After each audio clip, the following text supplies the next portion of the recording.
নারীকে নিজের পায়ে দাঁড় করানোর গুরুত্ব যদি এত বেশি বুঝবে আজকের এই সভ্যতা, তাহলে রিসিপশনে কেন ইয়াং মেয়েকে বসানো হয়, রিসিপশনে কেন বৃদ্ধা নারীকে বসানো হয় না? অন্য চেয়ারের চাইতে এই চেয়ারটাতে মেয়েদেরকে কেন বেশি বসানো হয়? এর উত্তর কি আমাদের কারোর কাছে অজানা? রিসিপশনে আমার বোনদেরকে বসিয়ে চাকরি দেওয়ার নাম করে, স্বাধীনতার নাম করে তাদেরকে বসিয়ে কাস্টমার এবং ক্লায়েন্টদের চোখের ক্ষুধা মেটানোর সুযোগ করে দেওয়া হয়েছে, তাদেরকে অপমান করা হয়েছে। পশ্চিমা দুনিয়ার নারীরা বুঝে গেছে, এই জন্য দলে দলে তারা ইসলামের ছায়া তলে আসে। পুরান পাগলে ভাত পায় না, নতুন পাগল জুটছে। ওই সমস্ত দেশের মানুষ তথাকথিত নারী অধিকারের নাম দিয়া ইসলাম আর মুসলমানদেরকে আসামির কাঠগড়ায় দাঁড় করাইয়া তারা এই সমস্ত প্রচারণা করে বহু আগে শেষ করেছে। তাদের নারীরা এখন বুঝতে শুরু করেছে, হায় হায়, এ তো শুভঙ্করের ফাঁকি। নারীকে যদি স্বাবলম্বী করা, নারীকে নিজের পায়ে দাঁড় করানোর গুরুত্ব যদি এত বেশি বুঝবে আজকের এই সভ্যতা, তাহলে রিসিপশনে কেন ইয়াং মেয়েকে বসানো হয়, রিসিপশনে কেন বৃদ্ধা নারীকে বসানো হয় না?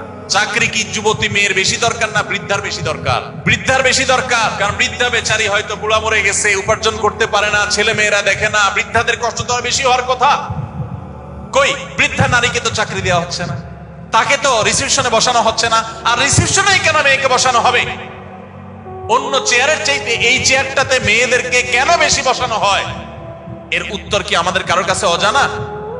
যত কাস্টমার আসবে, যত ক্লায়েন্ট আসবে, যত ভিজিটর আসবে, যত গেস্ট আসবে, যত লোক প্রবেশ করবে রিসেপশনে, ওই যুবতী মেয়েকে, রিসেপশনে কোনো কুশ্রী বিশ্রী কোনো মেয়েকে চাকরি দেয় না, দেয়? কোন বৃদ্ধকে চাকরি দেয়? সুন্দরী যুবতী দেখে দেখে বাছাই করে করে দেয়া হয়। কারণ কি? উদ্দেশ্য কি? তাদের আবার সাজগোজ করে আসতে হয়, মন মতো আসলে হয় না। আপনি আজ পর্যন্ত কোন রিসিপশনে কোন বোরকা পরা নারীকে দেখছেন? কারণ কি? বোরকা পরা নারী কি নারী না? তার যদি চাকরির দরকার হয় কোন কোম্পানি তাকে রিসিপশনে বসায়, কারণ কি?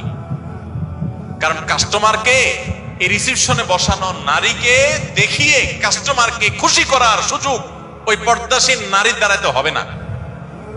তাহলে এটা কি নারীরে মুক্তি দেওয়া হলো না নাকি নারীকে পণ্য বানানো হলো? জাস্ট পশ্চিমা দুনিয়ার নারীরা বুঝে গেছে, এই জন্য তারা দলে দলে ইসলামে আসছে। প্রতিনিয়ত আপনারা দেখবেন আসছে।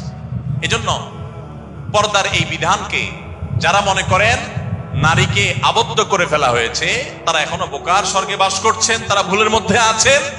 পর্দা এটা নারীর জন্য সম্মানের, এটা সম্ভ্রমের, এটা ইজ্জতের, এটা তাদের রক্ষা কবচ, এটা তাদের ইজ্জতের জায়গা, এটা তাদের সম্মানের জায়গা। আল্লাহ আমাদের মা বোনদেরকে বুঝার তৌফিক দান, আল্লাহ আমাদেরকে বুঝার তৌফিক দান করুন। আবার ওয়াজ শুধুমাত্র মা বোনদের পর্দা নিয়ে করলে হবে না, আমাদের চোখ নিয়ে আল্লাহ আগে করেছেন, মহিলাদেরটা বলে করেছেন। কোরআনে কিন্তু আল্লাহ আগে বলেছেন, কুল লিল মুমিনিনা ইয়াগুদ্দু মিন আবসারিহিম, হে রাসূল মুমিন পুরুষদেরকে বলে দেন তাদের চোখগুলো যেন তারা কন্ট্রোল করে, সেগুলো যেন অবনত করে, নিয়ন্ত্রণ করে, এবং তাদের ইজ্জত সম্ভ্রমকে যেন তারা হেফাজত করে। এরপরে নারীদেরকে বলেছেন তারা যেন তাদেরটাকে সংরক্ষণ করে। এই জন্য নারীদের পর্দার বিধান তারা মেনে চলবে, তার আগে আমরা আমাদের চোখের হেফাজত করতে হবে, নিজেদের নিয়ন্ত্রণ করতে হবে। এখন অনেকে প্রশ্ন করে যে তাহলে কোনটা আগে বা কোনটা করবে, সমাধান কোন পথে? নারীবাদীরা বলে পুরুষরা তাদের মন ঠিক করে নিলে তো হয়ে যায়, সব সমাধান হয়ে যায়, তাহলে মেয়েদেরকে কেন বোরকা পড়তে বলেন? আপনাদের চোখগুলো ঠিক করেন আপনারা। আসলে কোনো একটা ঠিক করলে সমাজ ঠিক হবে না, উভয় পক্ষকে যার যার দায়িত্বশীলতার পরিচয় দিতে হবে। পুরুষরা তাদের নিজেদেরকে যেমন নিয়ন্ত্রণ করতে জানতে হবে, মা বোনরা তাদের পর্দাশীলতার মধ্যে থাকতে হবে।